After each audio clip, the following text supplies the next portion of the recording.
অত্যন্ত গুরুত্বপূর্ণ আপডেট আপনাদেরকে জানিয়ে রাখি, হাজিরা দিলেন না অনুব্রত মণ্ডল। বোলপুর থানায় তাকে হাজিরা দেওয়ার নির্দেশ দেওয়া হয়েছিল গতকালই, কিন্তু না, তিনি হাজিরা দিলেন না। এসডিপি অফিসে হাজিরা দিলেন না অনুব্রত।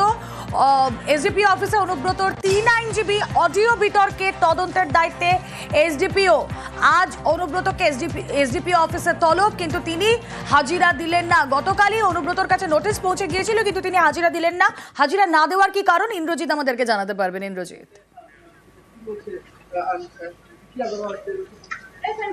দেখো, একদমই যেটা বলে রাখবো, বোলপুরে যে এসডিপি অফিস রয়েছে সেখানটায় আমি দাঁড়িয়ে রয়েছে, সেখানেই কিন্তু অনুব্রত মণ্ডলের বেলা 11টার সময় আসার কথা ছিল। কি দেখা গেল, ওটা 10:59, অর্থাৎ 1 মিনিট আগে, বেলা 11টার 1 মিনিট আগে কিন্তু অনুব্রত মণ্ডলের 4 জন আইনজীবী কিন্তু এই এসডিপি অফিসে প্রবেশ করলেন।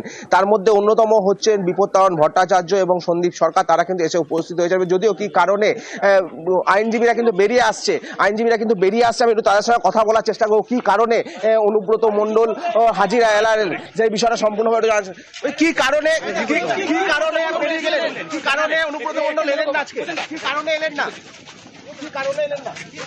সন্দীপ দাকে ধরো, বাবি এদিকে এসো। কিছু না, আপনারা কোন বিষয়ে কথা এদিকে, সন্দীপ দাদা বলছি কি কারণে অনুব্রত মণ্ডল এলেন না, কি কারণে এলেন না অনুব্রত মণ্ডল, কি কারণে এলেন না, আপনারা কোন বিষয়ে কি বললেন, এই বিষয়ে আসেনি। দেখো, একদমই রুমেলা, যেটা বলে রাখবো, অনুব্রত মণ্ডল কি কারণে এলেন না সেটা কিন্তু স্পষ্ট করলেন না তার আইনজীবীরা কিন্তু ইতিমধ্যেই বোলপুরে যে এসডিপি অফিস সেখান থেকে কিন্তু তারা বেরিয়ে গেলেন, এবং তাকে বারবার জিজ্ঞাসা করা হচ্ছিল কি কারণে অনুব্রত মণ্ডল এলেন না, এবং তারা আমরা দেখানোর চেষ্টা করবো, যে তারা কিন্তু বেরিয়ে যাচ্ছেন, তারা কোনো কথাই বলতে রাজি নন। কি কারণে অনুব্রত মণ্ডল আসেননি, একদম সম্পূর্ণভাবে নিশ্চুপ অবস্থায় তারা বেরিয়ে গেলেন মাত্র 5 থেকে 10 মিনিট আগে।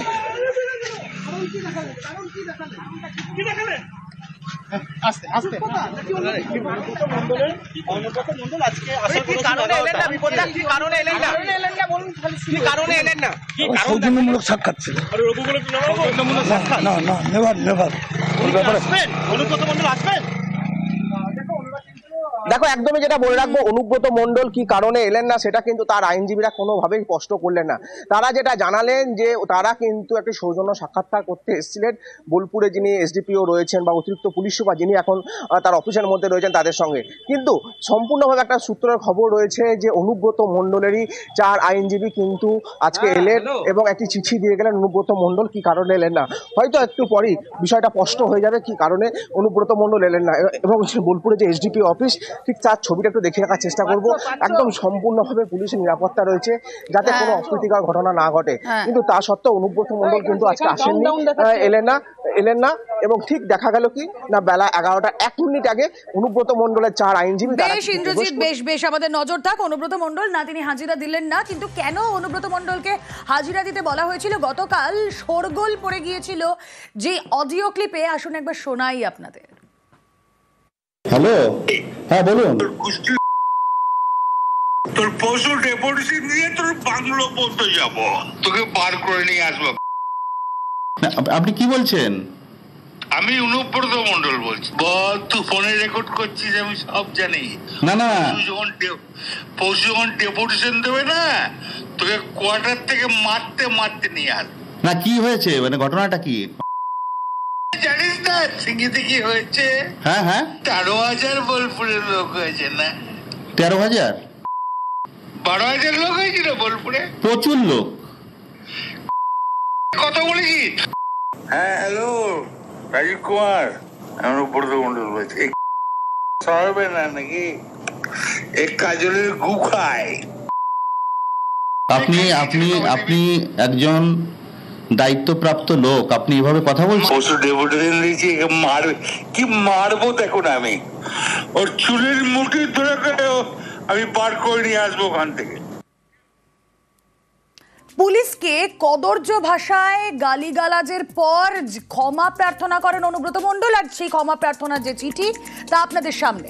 এভাবে তিনি ক্ষমা প্রার্থনা করেন, শুধুমাত্র চিঠি লিখে নয়, তিনি ভিডিও বার্তাতেও ক্ষমা প্রার্থনা করেছেন। পুলিশকে গাল দেওয়ার কথা আমি কোনদিন ভাবতেই পারি না। পুলিশকে গাল যদি দেয় আমি তাকে অপমান করি। আমি খুব দুঃখিত, কারণ আমি ওষুধ রাখতে খাই তো অনেক ঘুমের, আর আমি এখন 10টার সময় ঘুমিয়ে যাই এবং ঘুমের ট্যাবলেটও খাই। সেই সময় ঘুমটা ভেঙেছে নুরুল, যে ছেলেটা আমাদের, ওকে যখন শুনি যে মেরে পাহাড় ভেঙে দিয়েছে, আমার মনটা খুব খারাপ। আমি আইসিকে বলেছি তাড়াতাড়ি জানকে অন্তত ছেলেটাকে আজ হসপিটালাইজ করুন। তো উনি আমাকে একটা অন্য ধরনের কথা বলেছে, সেটা আমি আর বলতে রাজি নই। তখন আমি নিজের রাগ সামালতে পারিনি, এটা স্বাভাবিক আমি বলেছি। এর জন্য আমি দুঃখিত, আমি ক্ষমা প্রার্থী। স্বাভাবিক আমার মুখ থেকে এই কথাটা বেরোনো উচিত নয়, তার জন্য আমি দুঃখিত এবং ক্ষমা প্রার্থী। অপারেশন সিঁদুরের পর আজ প্রথমবার রাজ্যে অমিত শাহ। দুদিনের সফরে আজ রাজ্যে অমিত শাহ। আজকাল রাজ্যে কেন্দ্রীয় স্বরাষ্ট্রমন্ত্রী, আজ রাতে কলকাতায় অমিত শাহ। আগামীকাল নেতাজি ইন্ডোরে সাংগঠনিক সভা, স্বামী বিবেকানন্দর বাড়িতেও যাবেন তিনি। বৃহস্পতিবারই আলিপুরদুয়ারে সভা করেন নরেন্দ্র মোদী।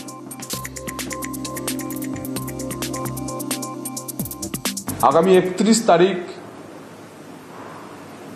দেশের স্বরাষ্ট্রমন্ত্রী আমাদের এবং দেশের সমবায় মন্ত্রী তিনি কলকাতায় আসবেন। 31 এবং 1 এই দুদিন কেন্দ্রীয় স্বরাষ্ট্রমন্ত্রীর পশ্চিমবঙ্গে সফর রয়েছে। 1 তারিখ তিনি প্রথমে একটি কলকাতাতে সরকারি অনুষ্ঠানে অংশগ্রহণ করবেন এবং তারপরে কলকাতার নেতাজি ইন্ডোর স্টেডিয়ামে একটি সাংগঠনিক সম্মেলনে কেন্দ্রীয় স্বরাষ্ট্রমন্ত্রী অংশ নেবেন এবং এরপর সেখান থেকে তিনি যাবেন স্বামী বিবেকানন্দের বাড়ি সিমলাতে, বিবেকানন্দ রোডে স্বামী বিবেকানন্দজির বাড়িতে তিনি পশ্চিমবঙ্গের প্রমুখ সন্ত সমাজের প্রতিনিধিদের সঙ্গে একটি বৈঠক করবেন, মিলিত হবেন। সেদিনই তার ফিরে যাওয়ার কথা। ফের অভিমানী দিলীপ ঘোষ নরেন্দ্র মোদীর সভায় ডাক পাননি। আজ অমিত শাহ সফরেও ব্যর্থ দিলীপ। বড় নেতারা না ডাকলে যান না বলে মন্তব্য, ওরা যাদের ডাকেন তারাই যান বলে মন্তব্য দিলীপের। প্রয়োজন হলে ডাকা হয় বলেও মন্তব্য দিলীপের। রাজ্য সভাপতি থাকাকালীন যেতেন তিনি, তাই মন্তব্য তার। নেতার পিছনে ঘোরা ট্রেন রয়েছে, কটাক্ষ দিলীপের। বড় নেতাদের সঙ্গে না ডাকলে আমি যাই না। বড় নেতাদের মান সম্মান আছে, তো তারা যাদের ডাকেন তারা যায়। আর আমি প্রয়োজন হলে, আমার প্রয়োজন হয় না কারোর সঙ্গে, আমি তো সংগঠনের কাজ করে নিচে, যখন প্রয়োজন হয় তারাই ডাকেন আর কি করতে হবে তারা বলেন, সেটা আমরা পালন করি মাত্র। আগে গেছি যখন আমি প্রেসিডেন্ট ছিলাম, স্বাগত করতাম, ওনার সঙ্গে থাকতাম। এখন অন্যরা সেই দায়িত্বটা সামলাচ্ছেন, আমরা কার্যকর্তাদের বৈঠকে থাকবো না। অভিমানের কী আছে? দেখুন, রাজনীতিতে একটা লোকেদের মধ্যে ট্রেন্ড আছে যে নেতার পেছনে পেছনে ঘোরা, কারণে অকারণে 100-200 লোক দাঁড়িয়ে থাকে সারাদিন, দেখাও করে না, কিছু না। তো এটা একটা কালচার হয়ে গেছে। আপনারা ভাবেন বলতে এটাই ঠিক, যে বৈঠকে যে প্রোগ্রামে যেতে বলা হয় কর্মীরা সেখানেই যায়। কোন নেতারা কোথায় থাকবে সেটা পার্টি ঠিক করে, সেটাকে আমরা মেনে চলি, এটাকে আমরা ডিসিপ্লিন বলি। দিলীপ দা আমাদের পার্টির নেতা, কিন্তু উনি সর্বভারতীয় সভাপতি পদে লাস্ট ছিলেন। অতএব ওনার বিষয়ে সিদ্ধান্ত নেওয়ার ক্ষমতা সুকান্ত মজুমদারের নেই। সর্বভারতীয় স্তরেই সমস্ত সিদ্ধান্ত হবে। আজকেও ডাক পাননি, কালকে সেটা পরে আপনারা জানতে পারবেন কি হয়েছে।